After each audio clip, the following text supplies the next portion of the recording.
In the meantime, here we are, kind of like sinking into the darkness of exile as we read our Torah portions, and it's all really connected, because the fact is that every major theme in Torah is eternal and has lessons and implications and repercussions for us for all time.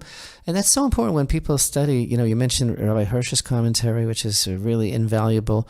And the whole idea of Torah study really is, it exists on so many dimensions, because it is, the message for us is eternal, and there's always something there that is beckoning to us as we advance in time. And so here we have a concept, right? The Egyptian exile.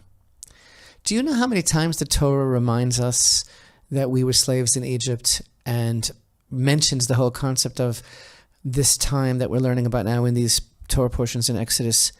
50 times throughout 50. Torah there That's is an amazing number. It's a very esoteric number. It is. In fact, on a mystical level, there's a whole concept about there's 50 gates of wisdom and all sorts of reasons why, explanations on a deep spiritual level of why it's 50 times. But the fact is, that's a lot. And the fact is, it's like, why? And I spoke about this a little bit last week in the video of our last week's Torah portion of Shemot. Like, it's so totally,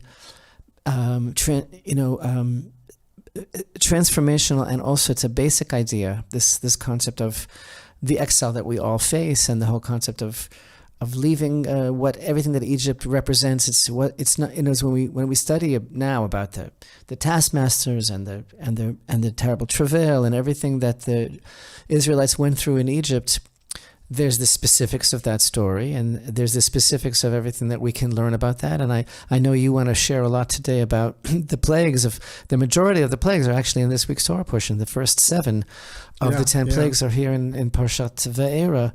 But besides that, besides the specifics of the story of everything that Hashem did for the Jewish people to get them out of Egypt, there's also the concept of what exile and redemption really means. And this is the core of why this idea is repeated so many times in the Torah. So and I'll just say this and I'll give it over to you. But so we finished last week's Torah portion of Shemot, the first portion in the book of Exodus. And at the end of the portion, the situation looks pretty hopeless, right? And you have the foremen of the children of Israel. They meet up with Moshe and Aaron when they're coming out from Pharaoh, and they have a really serious issue that they bring up with, they said to them, "May Hashem look upon you and judge, for you have made our very scent abhorrent in the eyes of Pharaoh and the eyes of his servants, to place a sword in their hands to murder us," because things were getting worse ever since Moshe and Aaron started with the whole God thing, and so Moshe returned to Hashem and said, "Hashem, why have you done evil to this people? Why have you sent me? From the time I came to Pharaoh to speak in your name, he did evil to this people, but you did not rescue your people." And then Hashem said to Moshe, it's the first verse in chapter 6, which ends last week's Torah portion. Hashem said to Moshe, "Now you will see what I shall do to Pharaoh. For through a strong hand he will send them out, and with a strong hand will he drive them out from his land." It's a very interesting question, this expression that Hashem said, "now." Like, what changed exactly? What does that mean exactly now? And one idea is that you can't have like a redemption until you hit absolute rock bottom. And now that you're in a situation, and Mitzrayim, of course, as you know, literally means the narrow place, and it's about a state of total being really choked, being constricted so completely. That's this whole idea of everything that Egypt represents today as well. And you can't really appreciate what Hashem is able to do for you until you reach a certain place of despair and you stop counting on anything else and anybody else but God himself, like bringing you down to the bottom in order to be able to bring you out. So that's one of the ideas of this that Hashem is introducing this idea now. Now it's that you feel totally helpless. and that you are absolutely in a state of like desolation and desperation, now you understand that nothing here can be accomplished through any sort of ordinary means. Yeah, I think that it is pretty remarkable that you stress this idea that Hashem says now, which is there in the Torah Parsha, and that it makes me think of the story from the oral tradition that the cruelty of the Egyptians seemed to have no limits, and God was about to limit them, and it's when He says, "All right, now." And one of the things that supposedly triggered that was when the Egyptians, when they would lord it over the children of Israel, where they were working on the walls, building the walls, that there was this crude sort of make work that they made them do. When they ran out of mortar, there was a woman nearby who gave birth to a child. You know the story. And they took the infant right out of the womb, and the Egyptians forced them to use the infant as mortar to between the bricks. That was just once; it was many times. I believe that then when this happened, this is when Hashem says now. But the other aspect to that, and the fact that you tell us that there are over 50 times, there are exactly 50 times that Hashem invokes the concept of the Exodus.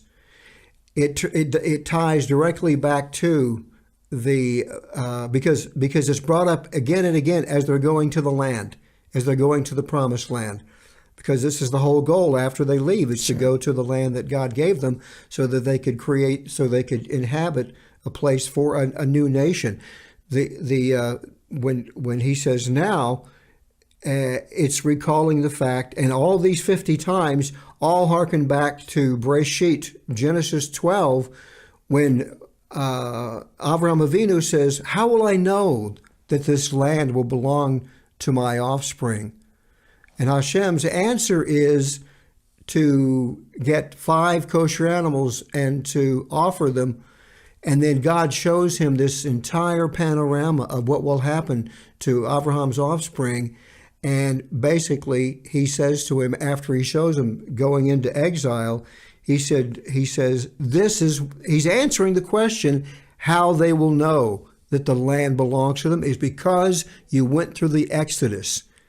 Because you experienced everything in the Exodus, that means that this land is tied to you irrevocably. It is tied to you forever because you experienced that. See, again, the whole thing about the Galut Mitzrayim and coming out of Egypt being mentioned 50 times in the Torah, right? Again, this is it's this very, very powerful central motif. It's so central that it's one of it's a mitzvah, right? It's a commandment to remember it every single day. It's one of the things that we have to make sure that every single day we remember that we were slaves in Egypt and Hashem took us out.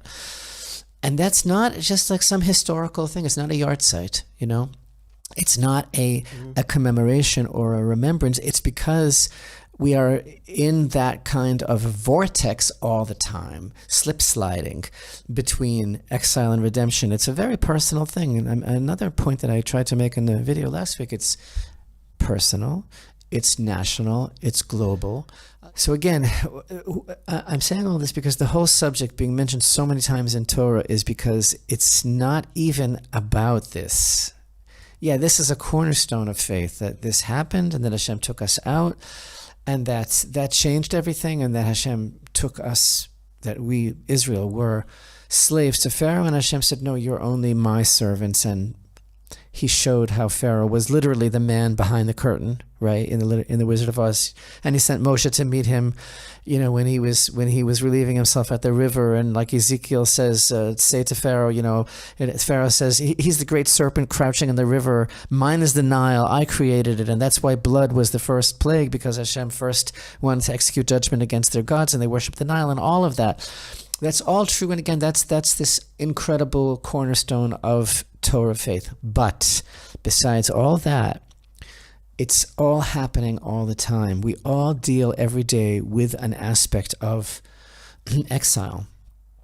like there's a beautiful idea that Rabbi Nachman talks about. It's mentioned by many of the great teachers of Chassidut. This concept that the idea of the Egyptian exile was that it was our understanding, it was knowledge that was in exile. There's this concept, this statement that our sages make. Exile is when knowledge is in exile, meaning when things are so obscured. What is knowledge? What is knowledge? Knowledge is Hashem. Knowledge is knowing that there's a God in the world. That's the root of all knowledge, right? What is Reshit Chachma Yirat Hashem? The beginning of wisdom is the fear of Hashem, right? So the idea that the sages are trying to express that knowledge was in exile is that the presence of Hashem was so obscured that causes this whole process of isolation and desolation. Whereas redemption really is what is the final redemption that we talk about, that we look forward to, that we believe in, that is one of the 13 principles of faith, that Mashiach will come and that will be a time of redemption not only for Israel but for all of humanity. That is this tremendous revelation of the reality of godliness in the world, which is so powerful that it unites all humanity. And it brings about a state of perfect harmony. So you have these two extremes, and they're all being played out in these Torah portions now of Exile and Redemption. Chapter 22 of Psalms in verse 9, and here in my art scroll, which is actually, I consider it to be basically the best translation that one can use in terms of accuracy, but yet this verse is translated 22:9 as, if one commits himself to Hashem, he will deliver him. He will rescue him, for he desires him. But these words that are being translated as if one commits himself to Hashem in Hebrew actually reads Gol el Hashem, which literally means roll to Hashem. Roll. And they probably didn't know how to deal with that, so they translated it commit. Okay, I don't see it. It's roll. And I think that this is, and there's a similar verse in Proverbs in 16:3, where at least the verse is translated as turn your deeds toward Hashem, but again, it's roll. And I think that this is actually the origin of the expression roll with the punches. Yeah. Like roll with it. Sure sounds like it. Basically what King David is saying is like, no matter what, you have to just be fluid and be able to go with it, to roll with it. Roll with Hashem. In other words, whatever is happening, however destiny and fate is manifest, and however it seems to you that it is not what it should be, just go with it. Just roll it back to Hashem, like that wheel, like the Galgal. So the reason I shared all of this, right, is because, again, the exile of Egypt, mentioned 50 times in the Torah. It is we're learning more here than just the history of the people of Israel. We're learning something that is absolutely life-changing, I think in a spellbinding way. And again, it's so important to look at what we just saw, the amazing idea that the roots of both exile and redemption is a word that can either have the connotation of a dry, lifeless pile of stones or bones, or a beautiful wave of water or a fountain of water. And again, what was the difference between Galut and Ge'ulah, between exile and redemption? Basically, it's the Aleph. And that's why, again, the sages in their deepest teaching, I'm trying to really kind of capsulize this in a succinct way, but in their deepest teachings, the sages say, exile is when the knowledge of Hashem is completely obscured. That was Pharaoh's goal. Pharaoh's goal was to so distract and break the spirit of the people that they did not consider Hashem at all. Again, that's at the end of Parshat Shemot, where they came out and they said, thanks a lot, like you made our very fragrance abhorrent in the eyes of Pharaoh. We're done for. We're finished now. All is lost. And Hashem said, now you understand. Because redemption can only happen when we understand that there is only Hashem. Ein od milvado, we say in Hebrew. There's nothing else but Hashem.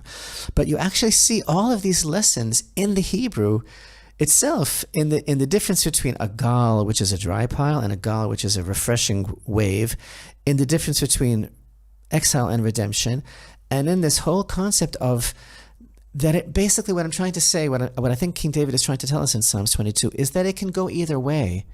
This is how it is, and it's a thin line between the state of mental constriction, which is everything that Egypt represents, that we can succumb to, and the state of understanding the life-giving flow of water, of which is represented by, which Hashem's presence represents. And it's just about letting that aleph in, letting the light of Hashem in. That's the whole difference between exile and redemption. And that's it. Again, it's so transformative when we see the lessons of the Hebrew.